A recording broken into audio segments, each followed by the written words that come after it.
बिस्मिल्लाहिर्रहमानिर्रहीम। अस्सलाम वालेकुम वरहमतुल्लाहि वबरकातुहू। आबिद राजा चैनल की तरफ से आज मैं अपने दोस्तों को रसूल अल्लाह सल्लल्लाहु अलैहि वआलिहि वसल्लम का एक बहुत ही प्यारा फरमान बताऊंगा। उससे पहले मैं अपने तमाम दोस्तों से गुजारिश करूंगा कि इस वीडियो को आपने आगे ज़रूर शेयर करना है। तो शुरू करते हैं। बिस्मिल्लाहिर्रहमानिर्रहीम। दर्जात जन्नत में फ़र्क। रसूल अल्लाह सल्लल्लाहु अलैहि वआलिहि वसल्लम के इस फरमान के मुताबिक आप बखूबी अंदाज़ा लगा सकते हैं कि जन्नत के कितने दर्जात हैं। हाफिज़ कुरान से कहा जाएगा कुरान पढ़ता जा और जन्नत के दर्जात चढ़ता जा, यानी जितनी आयत पढ़ता जा दर्जात आला से आला दर्जे में चढ़ता जा।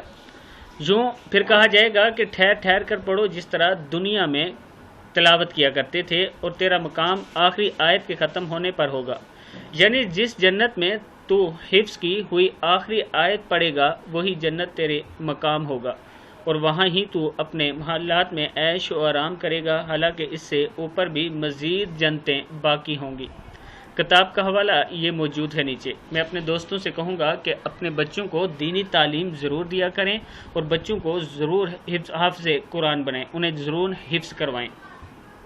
इस वीडियो को भी आप दोस्तों ने आगे ज़्यादा से ज़्यादा शेयर करना है। अस्सलामु अलैकुम वरहमतुल्लाहि वबरकातुहू।